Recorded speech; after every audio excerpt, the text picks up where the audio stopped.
walisanadil muttasil mu'alif hadal kitab Sabinatun Najah khususun Nirwi Salim bin Sumel al-Hadrami ula hadrati mu'alifi sarhihi kasifatu saja khususun Syekh Nawawi Tanara waliman ajazani min jami masaihi nafa'anallahu bi ulumihi Muhammad dan Nabi asrarihim. Al-Fatihah. A'udzu billahi minasyaitonir rajim. Bismillahirrahmanirrahim. Alhamdulillahi rabbil alamin arrahmanir rahim maliki yaumiddin. Iyyaka na'budu wa iyyaka nasta'inu ihdinas siratal mustaqim. Siratal ladzina an'amta 'alaihim ghairil maghdubi 'alaihim waladdallin.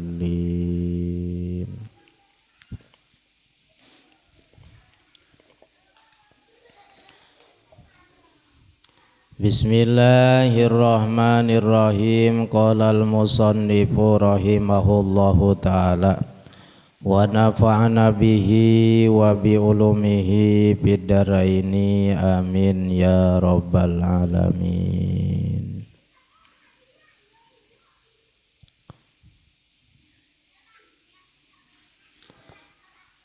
Faslun fi bayani istilja'i bil hajari utawi kilaiki kusawiji fasol hale tetep ing dalam martelakeun istinja bil hajari kalawan batu. Surutu jazail hajari samaniyatun utawi pirang-pirang syarat nyukupakeun batu samaniyatun iku 8. Ayyakuna bisalasati hajarin sawiyin cintahana ya istinja bisalasati hajarin iku kalawan telu pirang-pirang batu.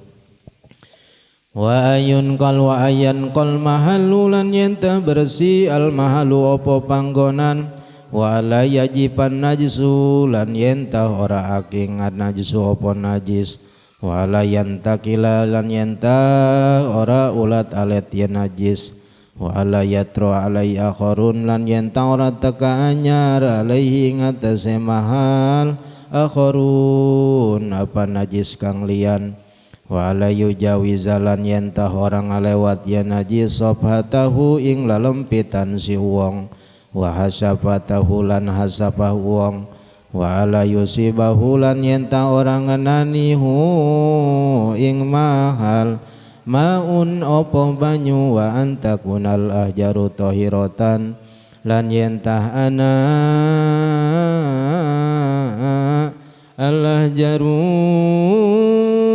opo pirang-pirang batu tahiratan iku kang suci.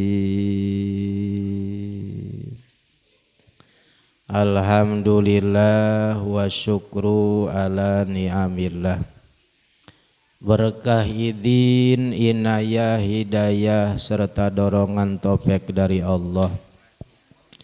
Pada malam ini kita diberi kesempatan mengikuti aktivitas bulanan pengajian di Musholah Al-Faja. Mudah-mudahan sababiah kita kumpul di majlis ta'lim.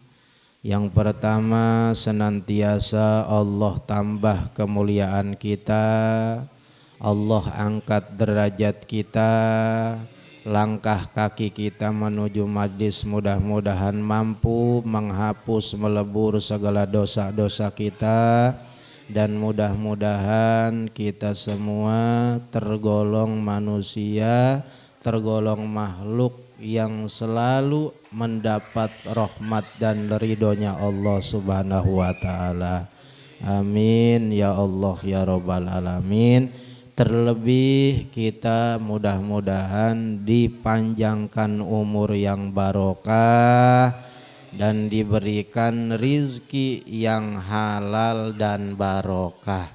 Amin ya rabbal alamin. Terhormat para jamaah, as'adakumullah wabil khusus Bapak Ketua RT yang alhamdulillah beliau selalu antusias Bahkan kemarin waktu di rumah sempat nanya dulu sama saya, mau malam Selasa apa malam Rabu. Tuh, sebab beliau liburnya malam Selasa sama malam Rabu. Kata saya malam Rabu aja. Alhamdulillah kudrat irodat Allah kita berkumpul pada malam Rabu. Alhamdulillah kita doakan mudah-mudahan beliau senantiasa diberi kesehatan jasmani dan rohani, Allah angkat derajatnya dan mudah-mudahan diberikan kemudahan dalam segala urusannya. Amin ya Allah ya Rabbal Alamin. Teristimewa yang pada malam ini Wa'adim pada malam ini berkesempatan mengikut sertakan tasyakur kirim doa untuk almarhum almarhumah keluarganya. Kita doakan almarhum almarhumah keluarganya, khususnya umumnya almarhum almarhumah keluarga kita. Mudah-mudahan Allah ampuni seluruh dosa dan nodanya, Allah terima seluruh amal ibadahnya, kuburannya dijadikan raudhah min riyadil jannah, berada dalam naungan rahmat dan ridhonya Allah, dan suatu saat nanti di alam akhirat menjadi bagian ahli surganya Allah subhanahu wa ta'ala. Amin ya Allah ya Rabbal Alamin. Pokoknya kalau bisa tiap bulan harus ada yang kirim doa supaya ada berkatnya.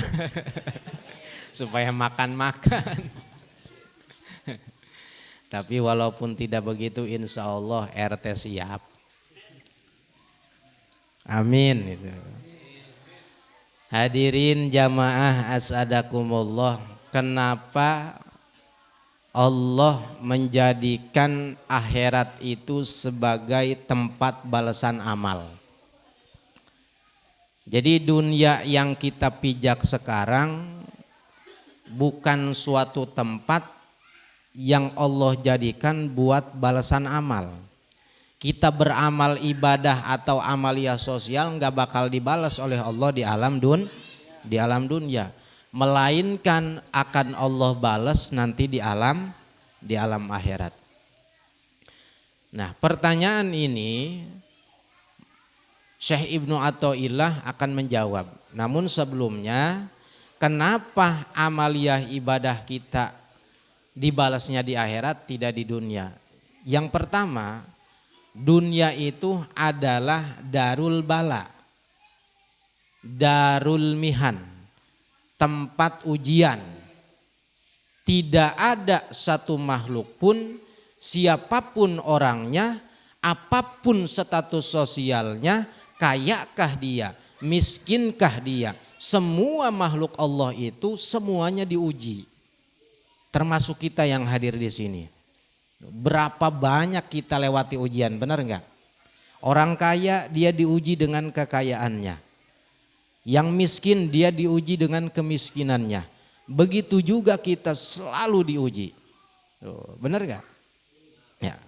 Makanya dunia ini adalah tempat ujian, bukan tempat balasan. Maka kalau kita menderita di dunia ya wajar. Karena memang ini dunia, bukan surga, bukan tempat balasan amal. Ya. Dan dunia itu merupakan salah satu tipu daya manusia. Kenapa saya katakan tipu daya? Kita lihat sejarah dulu Pak. Nabi Isa alaihi salam. Pada suatu waktu dia sedang berjalan beserta santrinya, katakanlah santri pengikutnya, jamaahnya. Berjalan melewati beberapa tempat. Nah, berhentilah di suatu tempat. Kurang lebih santrinya mungkin 2 orang atau beberapa lah. Cuma nggak dijelasin jumlah berapanya nggak dijelasin. Nah, ketika berhenti kata Nabi Isa, tunggu di sini dulu, saya mau bersuci. Nabi Isa pada waktu itu membawa roti 3 biji Pak, 3 biji. Selesai bersuci, ketika Nabi Isa kembali, rotinya hilang 1. Roti hilang 1. rotinya. Kata Nabi Isa, siapa nih yang ngambil roti satu? Enggak ada yang ngaku. Enggak, saya enggak ngaku. Siapa? Oh, Pak Guru. Orang ku Pak Guru rotinya.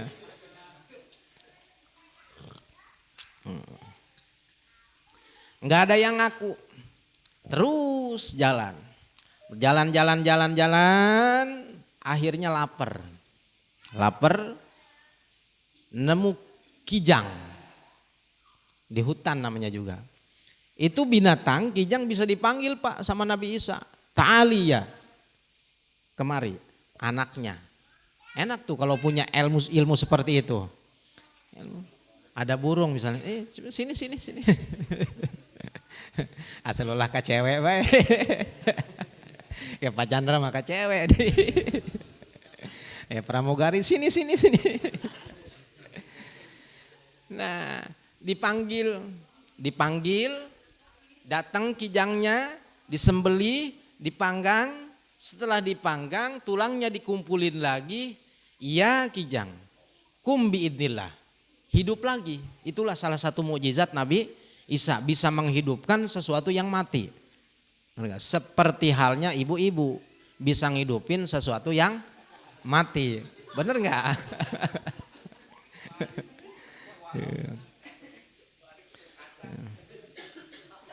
Bisa menghidupkan yang mati dan bisa mematikan yang hidup. Hati-hati tuh, itu perempuan. Nah, hidup. Setelah dihidupkan, Nabi Isa bertanya lagi.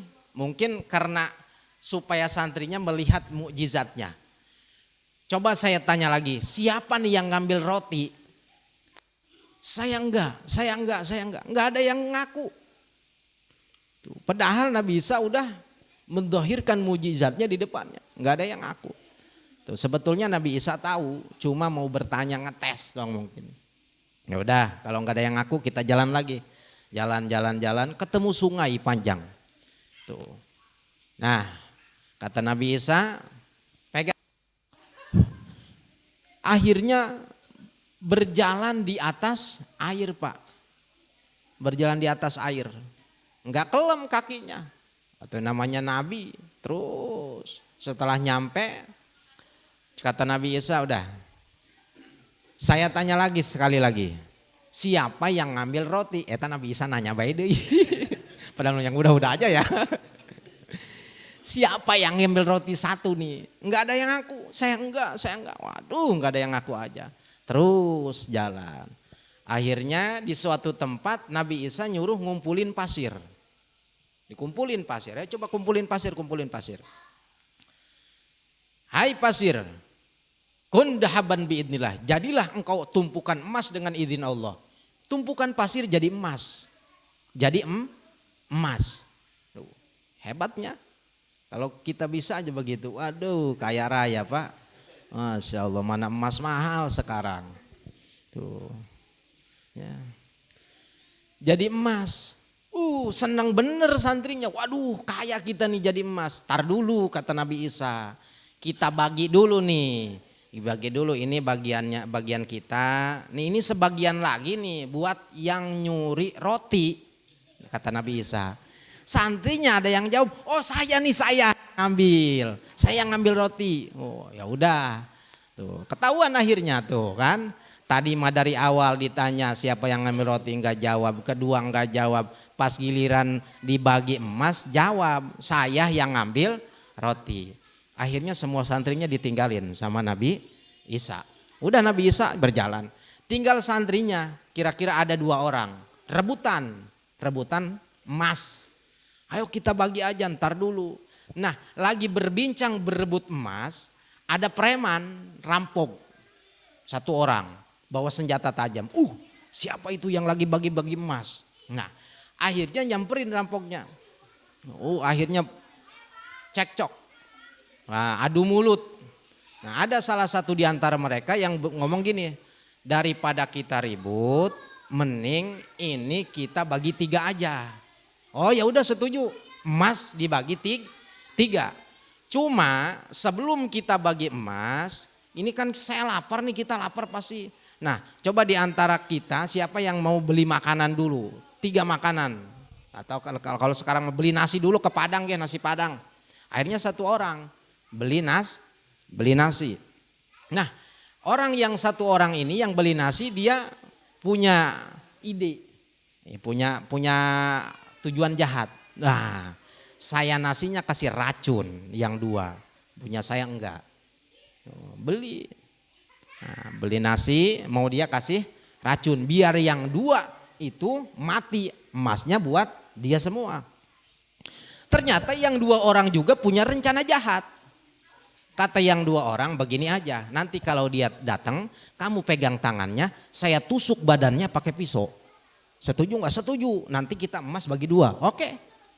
Nah begitu yang beli nasi datang langsung dipegang tangannya. Ada apa ini? Udah jangan banyak omong.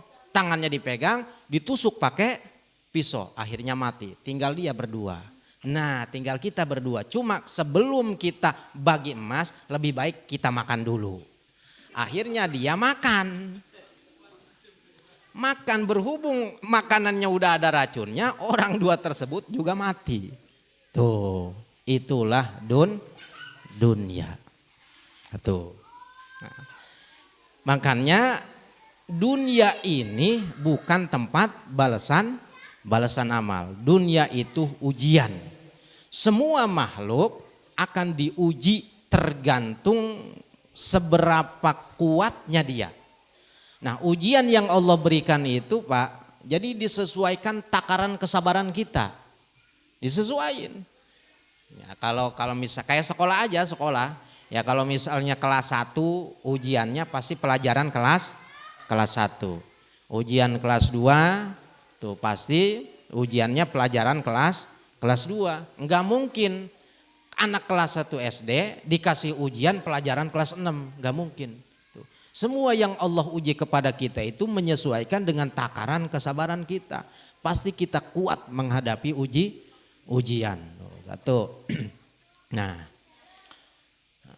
semakin tinggi derajat keimanan seseorang, maka akan semakin tinggi juga pangkat setan yang menggodanya. Kalau kita lihat dari surah Al-Ankabut, Bapak tahu kan surah Al-Ankabut di Quran ada kan?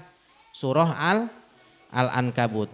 Alif Lam Mim. Ahasiban nasu ayutraku ayyaqulu amanna wa hum la yuftanun. Itu surah Al-Ankabut. Apa Al-Ankabut? Al-Ankabut itu Spiderman kalau bahasa anak-anak maya. Nah, apa Spiderman non Spiderman? Laba-laba. Al-Ankabut itu artinya laba. Tuh awas nih, jangan mentang-mentang punya anak harus dari Quran, ntar nama anak Muhammad Ankabut. Ternyata artinya laba-laba. Mentang-mentang harus di Quran, ntar anak asal aja. Siapa nama anaknya? Muhammad Jahanam. Atau Jahanam neraka. Ya Allah. Nah Al-Ankabut, laba-laba. Ini tamsil Pak sebenarnya. Buat siapa? Buat orang kafir. Dan ini juga tamsil buat kita orang Islam. Jangan seperti laba-laba. Kenapa ya Pang laba-laba? Laba-laba itu rajin bikin rumah. Di mana dia bertempat pasti di situ dia bikin rumah.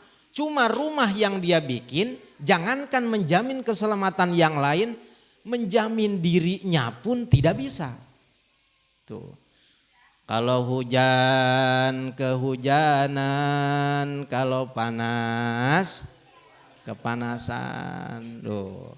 Hujan kehujanan, panas panasan. Jadi rumahnya nggak bisa menjamin.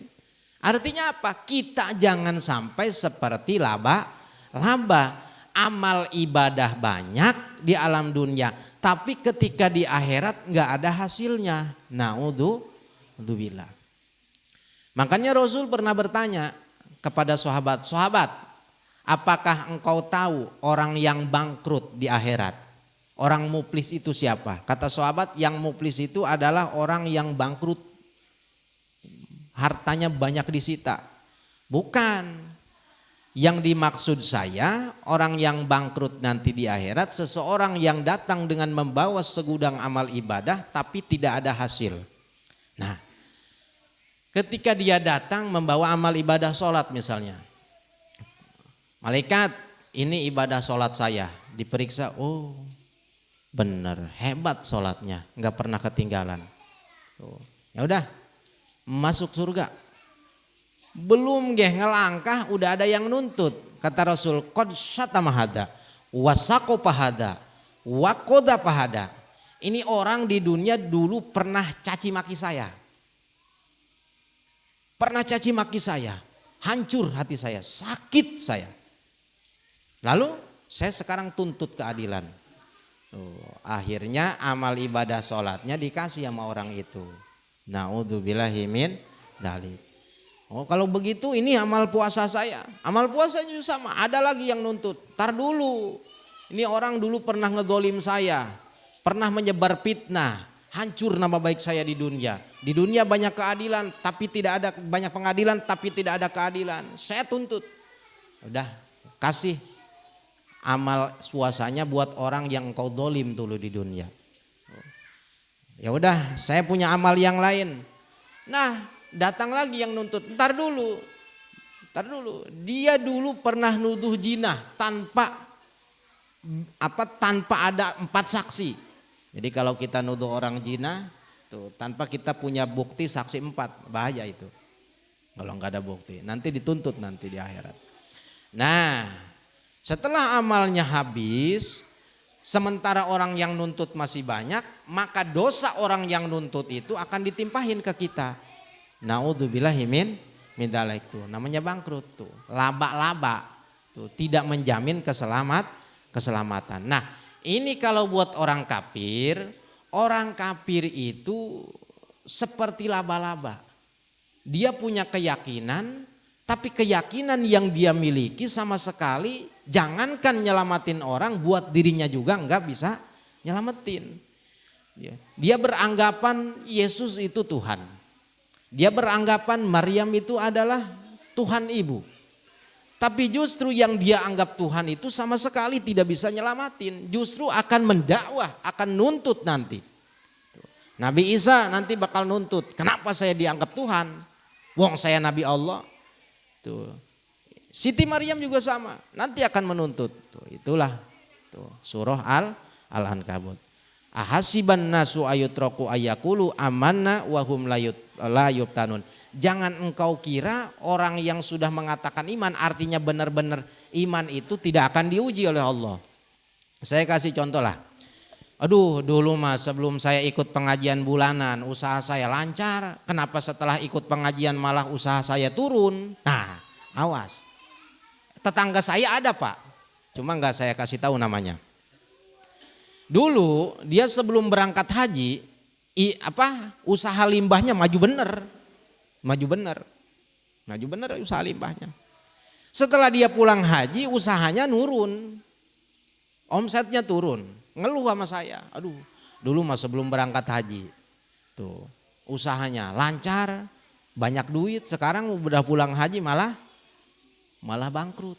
Bangkrut mah enggak, cuma kurang, tuh omsetnya kurang. Nah, kata saya sabar aja, namanya juga ujian tuh. Ujian namanya juga. Mungkin ini adalah satu hal yang terbaik menurut Allah Subhanahu wa taala. Lama. Nah, usaha dia menurun tapi istrinya punya harta banyak. Apa? Punya warisan istrinya. Punya warisan, Pak. Jual tanahnya dapat 1 M.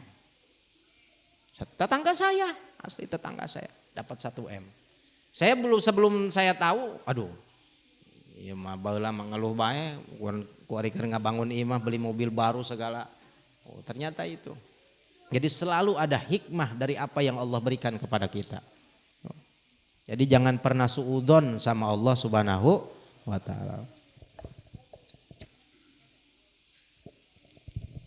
Balik lagi. Dunia itu bukan tempat balasan amal, tapi dunia itu adalah tempat ujian. Kenapa tidak dijadikan tempat balasan amal? Nah, innama ja'ala darul akhirah Mahalan li jazai ibadillahil mu'minin li anna hadidar la tasau mayuridu ayutiyahum. Pertama, karena dunia ini tempat yang sangat kecil yang tidak akan mampu menampung balasan amal dari Allah Subhanahu wa taala. Ada buktinya ada. Ayo kita buka hadisnya. Rok'atani qabla subhi khairun minad dunya wa ma fiha. Awas deh. 2 rakaat sebelum sholat subuh itu lebih baik daripada dunia wa ma fiha dan seisinya. Jadi artinya kalau kita ngelaksanain sholat sunnah subuh, usoli sunata subi rok'ataini lailatal Allahu akbar, itu pahalanya balasannya sebanyak dunia berikut isinya. Berikut isinya. Coba kalau dikasih di dunia muat enggak? Sedangkan itu untuk satu orang. Untuk satu orang satu sholat sunnah subuh. Kalau dikasih di dunia enggak bakal muat. Dunia ini kecil. Buat nampung balasan amal itu kecil. Makanya Allah nanti persiapkan nanti di akhirat. Ya, paham? Nah.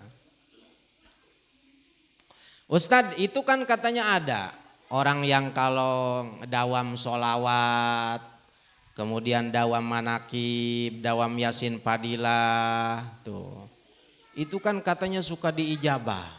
Nah, awas nih, itu mah namanya bukan ijabah, tapi barokahnya Pak, barokahnya, bukan balasannya itu mah, tapi barokahnya. Kita dulu kalau kita dari kampung tahu nggak kalau kita bikin minyak kelapa, kalau di kampung namanya minyak letik, ya. Suka ada apa tuh selain daripada minyak? Ada balondo kalau di kampung namanya, balondo ya. Nah kalau kita bikin minyak jangan ngarep-ngarep minyaknya.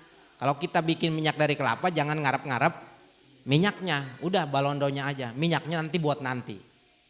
Kalau kita berdoa berharap apapun,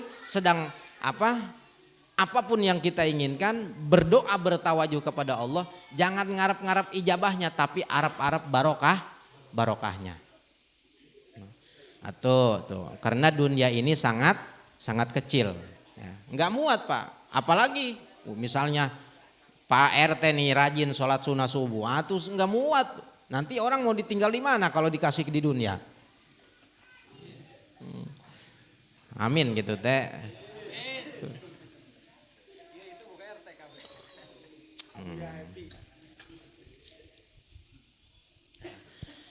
Kedua, kenapa tidak dibalas di dunia? Karena Allah akan mengangkat derajat hambanya. Akan diangkat derajat hambanya. Saya kasih contoh begini. Bapak, misalnya yang mobil 1M lah, mobil apa kira-kira tuh? Alphard ya, Alphard 1M.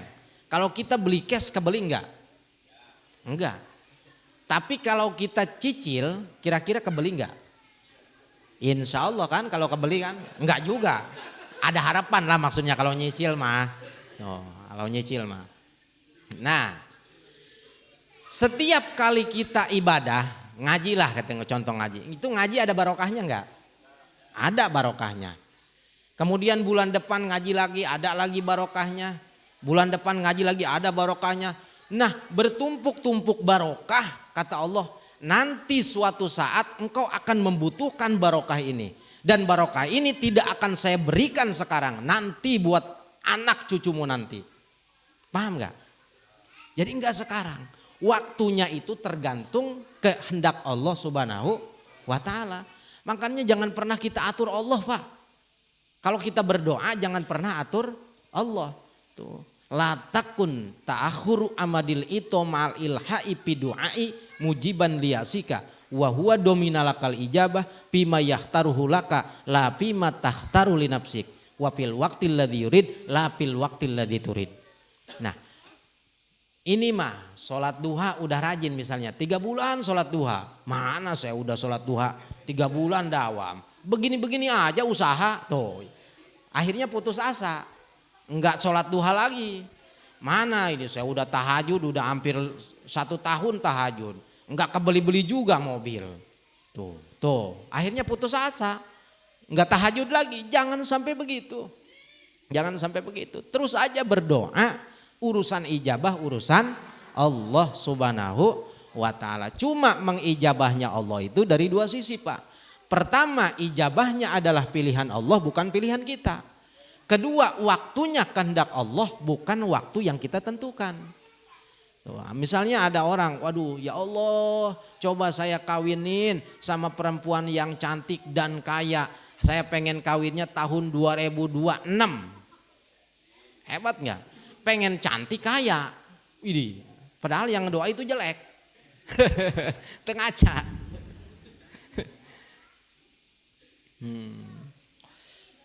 Nah, itu nanti ijabahnya pilihan Allah, Pak. Bukan pilihan kita. Dikasih kata Allah, oke, kalau kau mau pengen cantik saya kasih. Tapi nanti tahun 30.000. Kalau mau sekarang saya kasih yang jelek, kaya tapinya. Bahkan kadang-kadang kita nggak nerima, Pak. Apa yang kita inginin tidak. Padahal itu ijabah dari Allah Subhanahu wa ta'ala. Makanya Pak Sayyidina Ali mah Pak begini. Sayyidina Ali itu kalau dia menginginkan sesuatu, kemudian dia berdoa kepada Allah, ya Allah saya ingin anu. Lalu apa yang dia harapkan itu dikabul, diijabah oleh Allah, dia mengatakan Alhamdulillah. Nah, tapi ketika suatu saat dia berdoa kepada Allah, sementara keinginannya tidak dipenuhi oleh Allah, maka yang dia katakan Alhamdulillah, summa Alhamdulillah, Alhamdulillah. Alhamdulillahnya lebih-lebih. Kenapa? Karena kata Sayyidina Ali, saya yakin pemberian Allah lebih jauh dari apa yang saya harapkan. Sekarang yang kita miliki ini dari istri, anak, harta yang kita miliki, harus yakin bahwa itu adalah pemberian yang terbaik dari Allah Subhanahu wa ta'ala. Jangan pernah kita berpikir itu bukan sesuatu yang baik. Justru yang kita miliki sekarang itu adalah yang paling baik. Jangan ngelihat rumput tetangga. Jangan ngelihat orang. Waduh, orang punya mobil saya enggak. Jangan. Justru yang kita miliki itu lebih baik. Orang yang kita lihat sekarang yang kita pandang hidup enak belum tentu dia enak. Bener enggak? Bener. Orang yang punya mobil kita lihat enak, dia pusing Pak. Tiap tahun dia bayar pajak. Tuh. Kalau mobil rusak dia harus betulin. Kita mah bisa numpang juga. Pak mau kemana? Mau ke depan? Oh saya ngikut. Oh ikut. Kan enak kan? Tuh, nggak pernah naik mobil. Pakai AC. Itu ademnya kasih kerasa aja. Tuh nebeng engkong. Tuh kita mah enak numpang, engkongnya mah pusing dia. Bener nggak? Emang kira kenapa? Saya udah berapa orang yang curhat sama saya. Orang-orang Pak tuh di Cikande di modern. Orang kaya lah. Mobilnya banyak mah nggak cuma ada lah.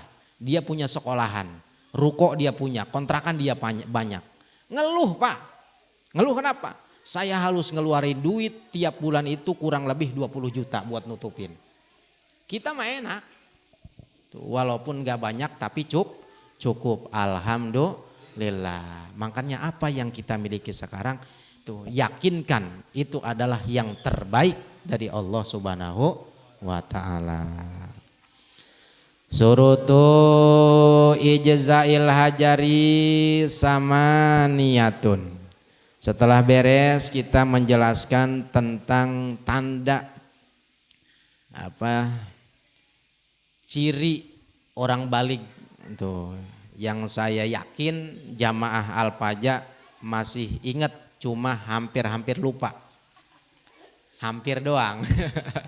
Masih ingat kan ciri balik kan? Ciri balik ya. Alhamdulillah. Ingat, saya yakin enggak suudon.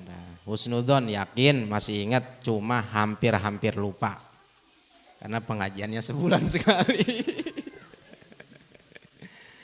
Nah, sekarang kita meranjak Syekh Salim bin Sumail Al-Hadrami akan menjelaskan tentang istinja dengan batu. Apa sih itu istinja? Istinja itu jere wong Jawa mah cewok, cecewok. Kata orang Tasik mah ombeh. Kata orang Belaraja mengisang. Kenapa ngisang? Karena ada ngelawan yang ngising. Lamun ngising kudu ngisang ini. Nah, alat untuk bersuci, beristinja itu ada dua, Pak. Pertama, boleh dengan batu. Kedua, boleh dengan air. Nah, istinja dengan batu itu disebut al-musamma bil mutahhir al-mukhafif, alat bersuci yang meringankan. Sementara air disebut al-mutahhir al-muzil, alat bersuci yang bisa menghilangkan. Jadi kalau pakai batu cuma meringankan, tapi kalau pakai air itu bisa menghilangkan. Nah. Sementara wajib kita beristinja dari setiap yang keluar dari parji, baik yang keluarnya itu dari jalan depan, jadi pintu depan, nggak usah saya bahas tuh kalau ngomong pintu depan, paham kan? Nanti itu lagi kayak kakek-kakek dulu, Ustadz ngebahas, Pak kalau kita punya wudhu, nanti kalau ada yang keluar dari pintu depan atau pintu belakang, batal wudhunya. Tuh, enggak dijelasin lagi sama Ustadz. Tuh, itu kakek-kakek pas dia wudhu di dalam rumah bingung. Aduh, saya mau ke masjid lewat depan rumah, batal. Lewat dapur, batal.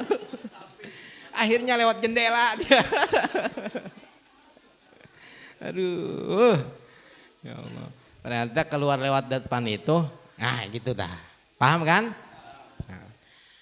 Najisin yang sifatnya najis, yang membasahi tempat, nah itu wajib istinja, boleh yugsalu bil ma'i, boleh dibasuh dengan air, atau yumsau bil hajar, atau diusap dengan batu. Jadi dua alat sesuci. Nah, apakah ketika kita buang air besar misalnya, cerot buang air besar, apakah harus waktu itu juga kita istinja? Nah, wajib istinja itu tidak harus langsung kita ya. Tidak harus langsung, Pak. Jadi boleh santai dulu. Nah, habis BAB kita ngerokok dulu, main catur dulu. Boleh. Nah, boleh. Boleh. Nah, bal indah khosyati tanjisi ghairi mahalihi, apabila ada dua tuh yang memperboleh, yang itu ada dua. Jadi boleh tidak waktu apabila kita tidak takut membuat najis tempat yang lain, tidak takut baju kita najis, nggak apa-apa. Tuh. Kedua, tuh, au irodati nahwi sholat, atau wajib istinja pada waktu itu juga kalau kita hendak melaksanakan sholat. Tuh, berarti kalau nggak pernah sholat atau buat apa cebok. Benar nggak? Iya. Wajib istinja itu ketika kita hendak melaksanakan sholat. Ya kalau nggak pernah sholat buat apa cebok. Tapi nggak gitu juga. Tuh, ada kedua kan, ada yang pertama kan ketika kita takut membuat najis tempat yang lain. Nah, syaratnya kita istinja dengan batu itu, Pak, ada 8. Ada berapa? 8. Oke.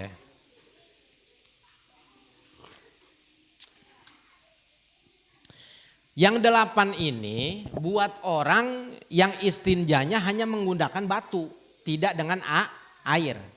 Kata saya kan tadi boleh 2 kan. Nah, kalau misalnya dia menggunakan batu dulu, nah, misalnya habis BAB pakai batu nih, tuh istinja pakai batu. Nah, pakai batu dulu. Nanti atau sekarang mah tisu ya, pakai tisu dulu. Nanti kalau mau sholat baru pakai air. Tuh, itu enggak disyaratkan harus 8. Ini mah nisbat buat yang istinjanya pakai batu saja. Maka syaratnya ada 8. Yang pertama ayyakuna bisalasati ahjarin.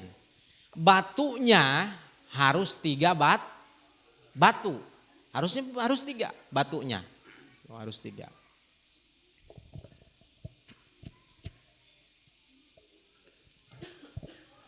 Aus salasati atropil hajar, atau batunya 1 cuma punya sisi 3. Batunya 1 cuma sisinya ada 3.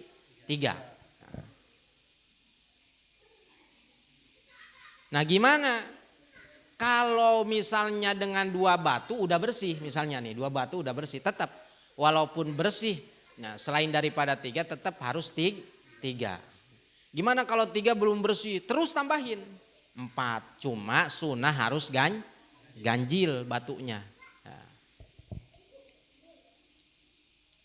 Yang kedua wa ayyan kol mahalu, yang kedua tempatnya harus bersih.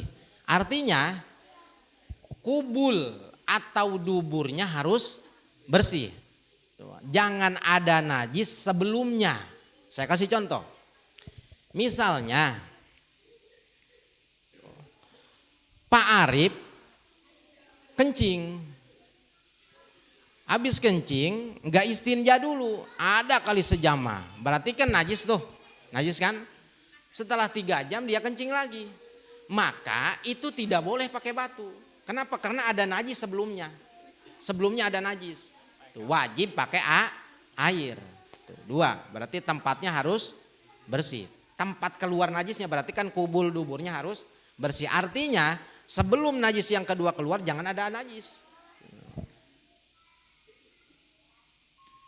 Nah, wasalisuha ala yajipan najisu, yang ketiga najis yang keluarnya tidak boleh kering. Contoh, tuh Pak Arif deh lah. Aing geus kadeueuh. BAB. Nah, padahal udah enggak keluar lagi, cuma dia bawa rokok setengah bungkus. Aduh, ini ngerokok dulu lah. Ada kali kira-kira 3 jam di WC sampai habis rokoknya setengah bungkus. Padahal enggak keluar. Sampai kering. Nah, itu mah enggak boleh pakai batu, tapi wajib pakai air. Kalau keburu kering. Yang keempat,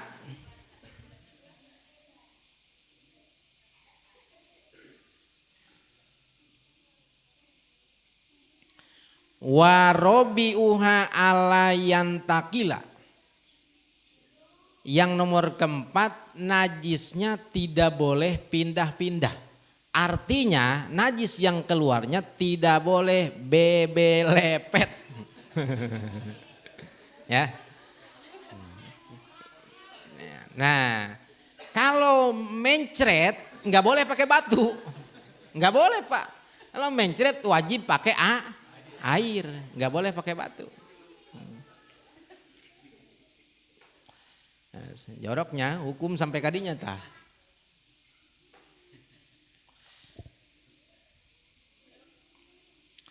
Kemudian wa khamisuha la yatru alai akhor. Yang nomor kelima, tidak boleh ada najis yang lain. Tidak boleh ada najis yang lain. Saya kasih contoh. Ada supir truk misalnya. Oh singkong sih. Nah, yang umumnya kita tahu tapi enggak semuanya. Umumnya kita tahu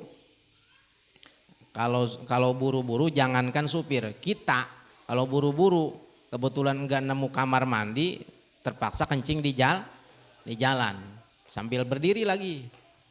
Nah, pas kencing berdiri tiba-tiba ada burung juga, burung BAB di atas. Tuh, kotorannya kena dakar kita, kena punya kita pas helmnya.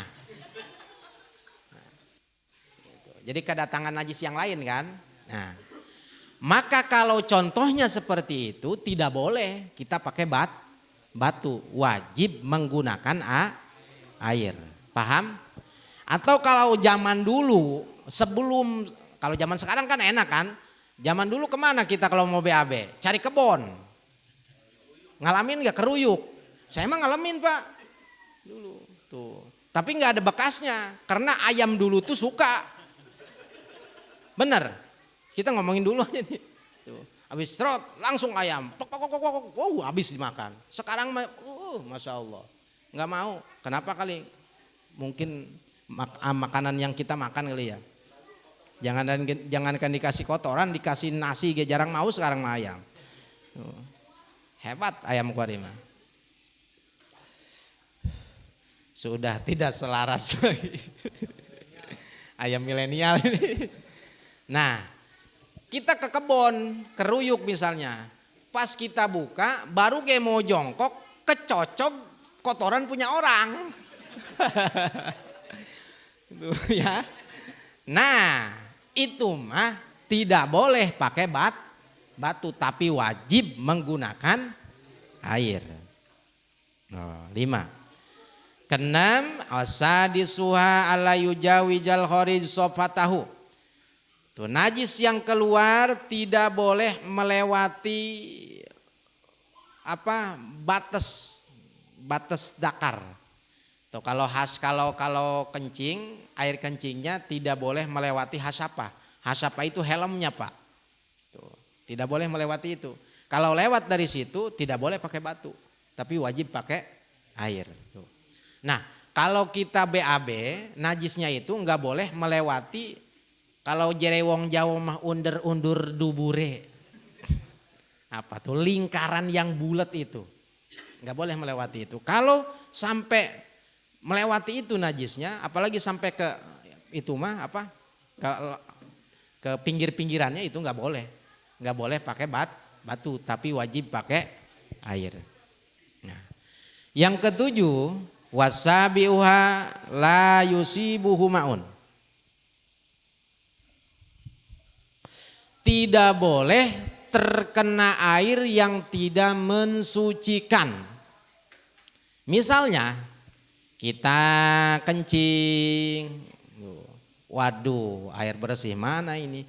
Ada teh manis, ada air teh, kita istinja tuh pakai teh pucuk lah, nggak bisa kapangi beta, pakai teh pucuk.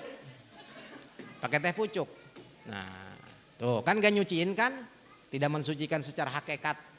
Nah, jerang beberapa waktu kencing lagi, itu nggak boleh kita pakai batu, tapi wajib pakai air.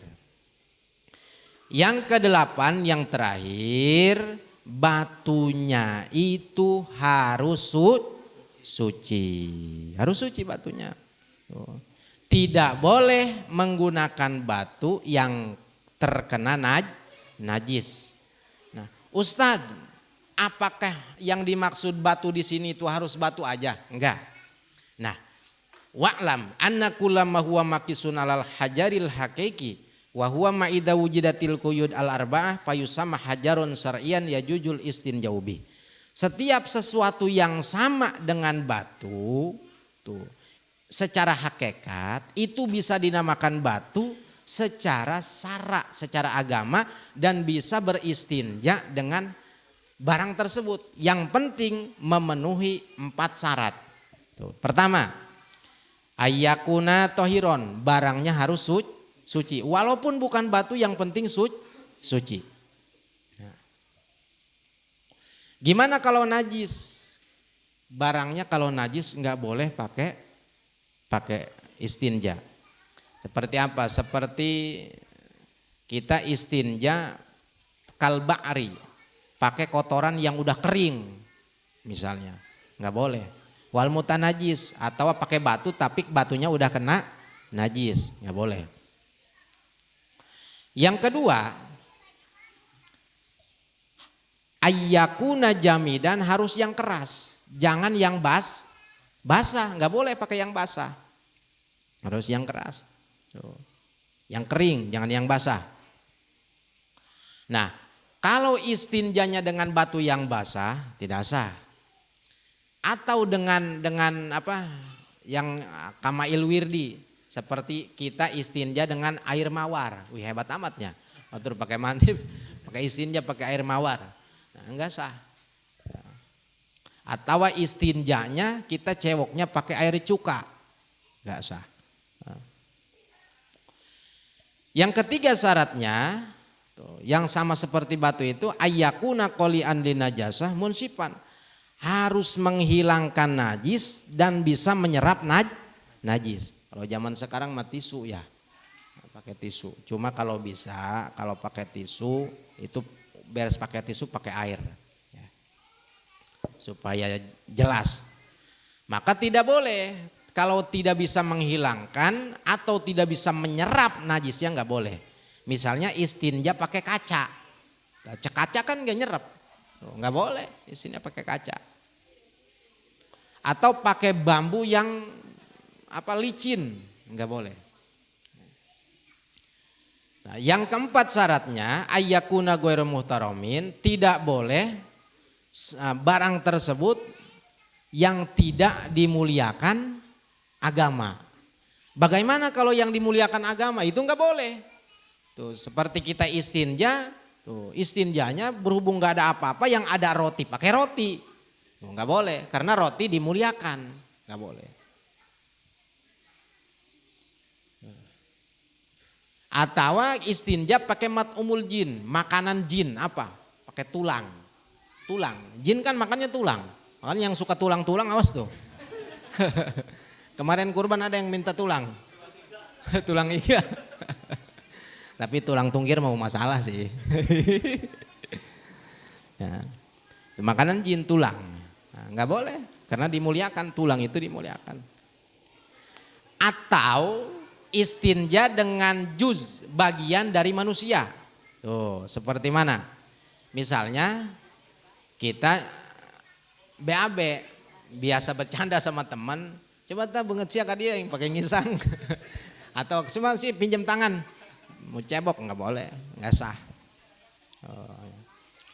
Atau wakaddan bil ba'ir, seperti kita punya buntut onta nih, cuma udah pisah, udah potong, dibawa-bawa aja sama kita. Nah, kita BAB tuh, pakai buntut onta, nggak boleh, nggak sah. Tuh. Kenapa? Karena termasuk muhtarom, dimuliakan Allah Subhanahu wa taala. Gimana kalau pakai kulit? Nah, kemana tak kamari kulit korban? Oh. Pakai kulit. Nah, kulit kalau memang sudah disamak, sudah dibersihkan dan statusnya sudah suci, itu boleh Pak pakai istinja. Tapi kalau memang najis, maka enggak boleh. Kalau kemarin makan kulitnya suci itu mah. Kalau gambaran kulit yang disamak itu gambaran hewan yang mati, berarti kan bangkai. Kulitnya diambil, disamak, itu bisa jadi suci. Nah, sampai sini paham? Alhamdulillah. Mudah-mudahan apa yang saya sampaikan bermanfaat. Wabil khusus untuk saya tuh pribadi, umumnya untuk para jamaah semua. Yang salah itu dari kebodohan saya, tuh yang benar hidayah dari Allah. Sehubungan perut kita udah lapar, wallahu a'lamu bishawab. Ibadallah rijalallah agisuna li ajlillah wa kunu aunana lillah asana khta bifadlillah alal kafi salatullah Mas Arif ala syafi salamullah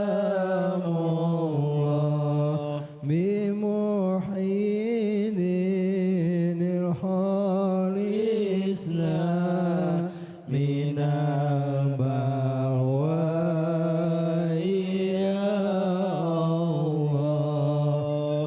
ويا أقطاب ويا أحجاب ويا سادات ويا أحباب وأنتم يا أولي الألباب تعالوا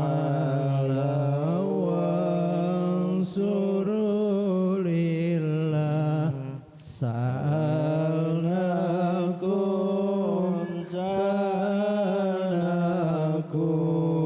وللزلفى رجوناكم وفي أمر قصدناكم فشدوا عزمكم لله فيا ربي